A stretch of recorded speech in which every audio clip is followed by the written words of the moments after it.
दोस्तों, क्या आपने कभी सोचा है कि दुकानदार सामान का दाम कैसे तय करते हैं? ये एक बहुत ही दिलचस्प प्रक्रिया है जिसमें गणित का महत्वपूर्ण योगदान होता है। दुकानदार को यह जानना होता है कि हर वस्तु की कीमत कितनी होनी चाहिए ताकि उसे लाभ हो सके और ग्राहक भी संतुष्ट रहे। या फिर क्रिकेट में रन रेट कैसे निकालते हैं? जब आप क्रिकेट मैच देखते हैं तो रन रेट का हिसाब लगाना भी गणित का ही एक हिस्सा है। यह जानना कि कितने ओवर में कितने रन बने और कितने रन बनाने बाकी हैं, यह सब गणित के बिना संभव नहीं है। यह सब गणित के जादू से होता है और इस जादू का एक महत्वपूर्ण हिस्सा है दो चर वाले रैखिक समीकरण। गणित की इस शाखा में हम दो अज्ञात चरों के बीच संबंधों को समझते हैं और उन्हें हल करने के तरीके सीखते हैं। रैखिक समीकरण दो चरों के बीच एक संबंध बताते हैं। ये समीकरण हमें यह समझने में मदद करते हैं कि कैसे दो अलग-अलग चीजें एक दूसरे से संबंधित होती हैं। इन चरों को हम x और y से दर्शाते हैं। x और y का उपयोग करके हम विभिन्न समस्याओं को हल कर सकते हैं और उनके बीच के संबंधों को ग्राफ पर देख सकते हैं। इन समीकरणों को ग्राफ पर एक सीधी रेखा से दिखाया जा सकता है। ये सीधी रेखा हमें यह बताती है कि दो चरों के बीच का संबंध कैसा है और वे कैसे बदलते हैं। दैनिक जीवन में हमें कई बार ऐसी परिस्थितियों का सामना करना पड़ता है जहां दो चरों के बीच संबंध को समझना होता है। चाहे वह किसी वस्तु की कीमत हो या किसी खेल का स्कोर, रैखिक समीकरण हर जगह काम आते हैं।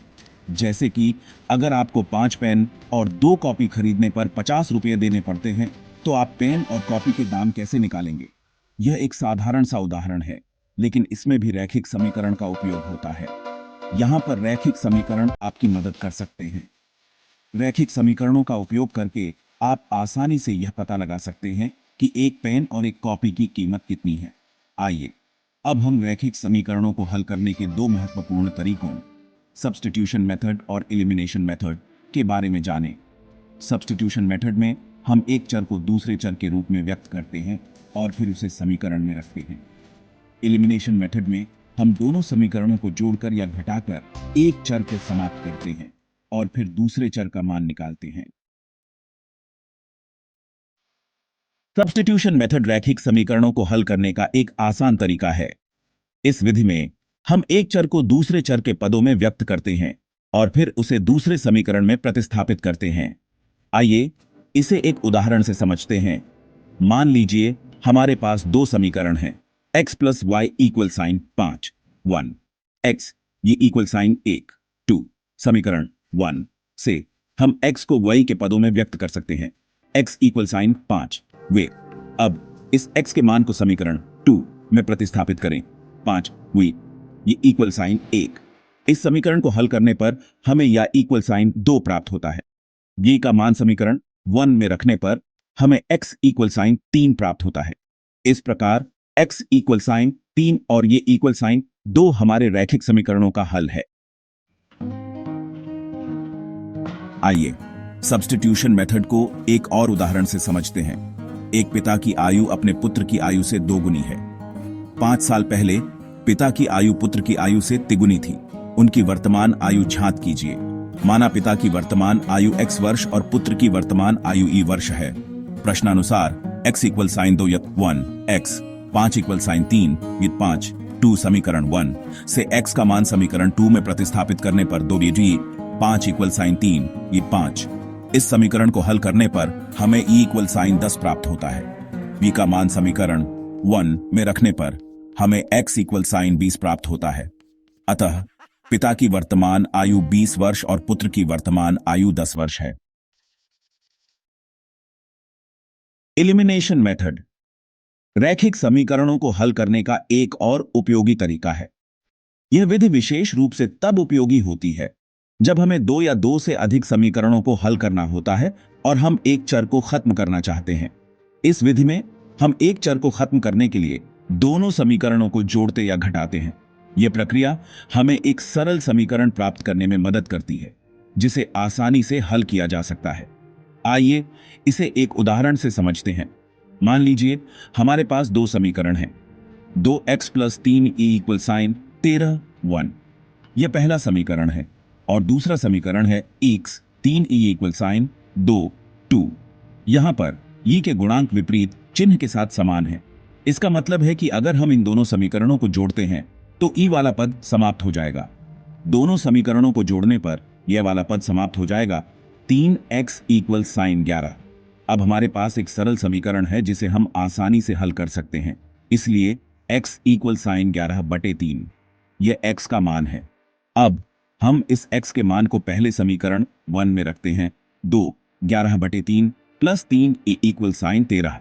इससे हमें e का मान निकालने में मदद मिलेगी। इस समीकरण को हल करने पर हमें e इक्वल साइन 7/9 प्राप्त होता है। यही e का मान है। इस प्रकार x इक्वल साइन 11/3 और e इक्वल साइन 7/9 हमारे रैखिक समीकरणों का हल है। इस विधि का उपयोग करके हम आसानी से किसी भी रैखिक समीकरण को हल कर सकते हैं। Section 5 elimination method. एक और उदाहरण आइए। एलिमिनेशन मेथड को एक और उदाहरण से समझते हैं। दो संख्याओं का योग 15 है और उनका अंतर 5 है। संख्याएं ज्ञात कीजिए। माना पहली संख्या x है और दूसरी संख्या y है। प्रश्नानुसार x plus y equal sign 15 एक x y इक्वल साइन 5 2। दोनों समीकरणों को जोड़ने पर ये वाला पद समाप्त हो जाएगा। 2x इक्वल साइन 20 इसलिए x इक्वल साइन 10। x का मान समीकरण 1 में रखने पर 10 प्लस y इक्वल साइन 15। इस समीकरण को हल करने पर हमें y इक्वल साइन 5 प्राप्त होता है। अतः पहली संख्या 10 है और दूसरी संख्या 5 है। Section 6 word problems substitution method से हल। इस अध्याय में हम सीखेंगे कि कैसे सब्स्टिट्यूशन मेथड का उपयोग करके शब्द समस्याओं को हल किया जा सकता है। सब्स्टिट्यूशन मेथड का उपयोग करके हम कई तरह की वास्तविक जीवन समस्याओं को हल कर सकते हैं। यह विधि हमें एक समीकरण को दूसरे समीकरण में प्रतिस्थापित करके हल करने की अनुमति देती है। यहाँ एक उदाहरण दिया गया है। रिया ने 3 पेन और 2 पेंसिल 18 रुपये में खरीदे। यह एक सामान्य स्थिति है जहां हमें वस्तुओं की कीमतें ज्ञात करनी होती हैं। यदि एक पेन की कीमत एक पेंसिल की कीमत से 2 रुपये अधिक है तो प्रत्येक वस्तु की कीमत ज्ञात कीजिए। इस प्रकार की समस्याओं को हल करने के लिए सब्स्टिट्यूशन मेथड बहुत उपयोगी है। माना एक पेन की कीमत RSX है और एक पेंसिल की कीमत RSV है। अब हम इन मानों का उपयोग करके समीकरण बनाएंगे। प्रश्नानुसार 3x प्लस 2y बराबर 18 1। यह पहला समीकरण है जो हमें दिया गया है। x बराबर y प्लस 2 यह दूसरा समीकरण है जो हमें पेन और पेंसिल की कीमतों के बीच संबंध बताता है। समीकरण 2 से x का मान समीकरण 1 में प्रतिस्थापित करने पर 3v प्लस 2e बराबर 18। अब हम इस समीकरण को हल करेंगे। इस समीकरण को हल करने पर हमें e बराबर 2 प्राप्त होता है। यह हमें पेंसिल की कीमत बताता है। e का मान समीकरण 2 में रखने पर हमें x बराबर 4 प्राप्त होता है। यह हमें पेन की कीमत बताता है। अतः एक पेन की कीमत 4 रुपये है और एक पेंसिल की कीमत 2 रुपये है। इस प्रकार सब्स्टिट्यूशन मेथड का उपयोग करके हम आसानी से वस्तुओं की कीमतें ज्ञात कर सकते हैं। Section 7 word problems elimination method से हल। एलिमिनेशन मेथड भी वास्तविक जीवन की समस्याओं को हल करने में काफी मददगार है। यहाँ एक उदाहरण दिया गया है। 2 रेलगाड़ियां विपरीत दिशाओं में 60 किलोमीटर प्रति घंटा और 40 किलोमीटर प्रति घंटा की गति से चल रही है। यदि वे 2 घंटे बाद एक दूसरे को पार करती हैं तो उनके बीच की प्रारंभिक दूरी ज्ञात कीजिए। माना दोनों रेलगाड़ियों के बीच की प्रारंभिक दूरी x किलोमीटर है। चूंकि रेलगाड़ियां विपरीत दिशाओं में चल रही हैं, इसलिए उनकी सापेक्ष गति 60 प्लस 40 बराबर 100 किलोमीटर प्रति घंटा होगी। दूरी बराबर गति गुणा समय, इसलिए x बराबर 100 गुणा 2 बराबर 200 किलोमीटर। अतः दोनों रेलगाड़ियों के बीच की प्रारंभिक दूरी 200 किलोमीटर है। सेक्शन 8 परीक्षा के लिए सुझाव रैखिक समीकरणों को आसानी से हल करें। रैखिक समीकरणों को हल करने के लिए यहाँ कुछ सुझाव दिए गए हैं जो आपको परीक्षा में अच्छे अंक प्राप्त करने में मदद करेंगे। समीकरणों को ध्यान से पढ़ें और चरों को स्पष्ट रूप से पहचानें। उचित विधि सब्स्टिट्यूशन मेथड या एलिमिनेशन मेथड का चयन करें। चरणों को क्रमानुसार लिखें और गणना में सावधानी बरतें। उत्तर की जांच अवश्य करें। सेक्शन 9 कंक्लूजन गणित को बनाएं अपना दोस्त। दोस्तों, रैखिक समीकरण गणित का एक महत्वपूर्ण हिस्सा है और ये हमें वास्तविक जीवन की कई समस्याओं को हल करने में मदद करते हैं। सब्स्टिट्यूशन मेथड और एलिमिनेशन मेथड रैखिक समीकरणों को हल करने के दो आसान और उपयोगी तरीके हैं। अभ्यास से ही परफेक्शन आती है, इसलिए इन विधियों का अभ्यास करें और गणित को अपना दोस्त बनाएं।